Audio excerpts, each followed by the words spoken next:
Well, hello there. My name's Ed Fella. Just a quick introduction of myself. Some of you may know me as a very influential designer in the design world, and um, I would say that I am. Um, I grew up in Detroit, Michigan. Um, Honestly, my family, we weren't too well off, but I was lucky enough to have my first art education at a Cass High School. It's a tech high school where I learned um, cut and paste techniques, commercial art techniques, lettering, illustration. After high school, I just jumped right into my career. I just started working for pretty big um, art industry firms, like art firms. I did a lot of work for um, cars, just showcasing the cars, and I'll show some of that work here in the video later.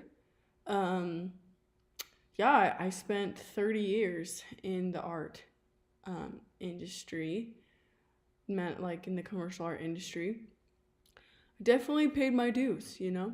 But once my kids grew up, uh, I wasn't as fulfilled in the commercial art industry, and I just decided that, you know, I might as well go back to school.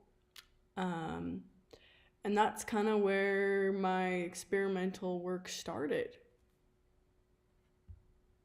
I've known Ed Villa for quite some time, and honestly, the guy just, he's had crazy, groundbreaking works in typography, which ultimately ushered in a new era in graphic design.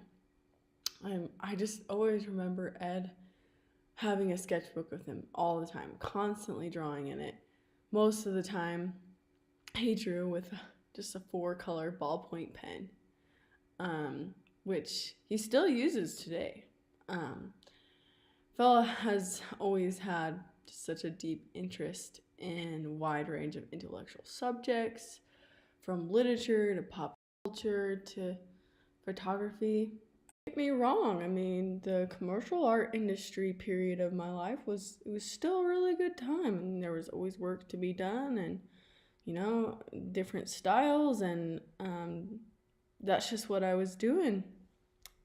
But there comes a time, I think, in every designer's life that you just need a change. After some time, I started mingling with the Detroit scene and the Detroit culture, and that's when I decided to attend the Cranbrook Academy of Art. In a lot of ways, I think that because Ed was able to go to Cranbrook in his later years after having a career, it really allowed him to learn more than he could have when he was younger. I truly believe that, and honestly, I'm kind of jealous I didn't get that opportunity too. And this really is where my experimental work started. Um, really just tried to get more flow and more kind of like a whimsical feel to my type. I never used a computer, I did it all by hand. Um, I did create 2 different typefaces. The first one is Out West, and it's considered to be more of an American folk art type. But then my next one is Fella, and this kind of is a mix of almost Comic Sans and Dingbat. Really, both I created by hand, both kind of a parody of professionalism. 70s and 80s were a really ideal time for Fella because this is when alternative arts were just flourishing, and he made several posters and catalogs for private shows and also for public audiences. These really established him as a successful designer. Even today, his pieces for organizations serve as a platform for his recent artwork.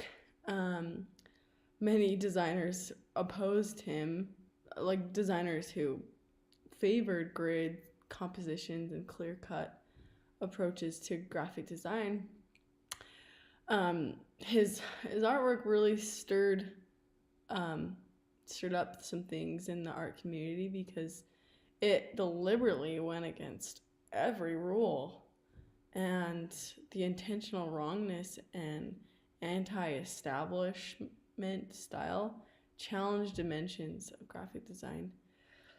Even though many people criticized his work, it still made it into famous design museums and art museums. So good for him.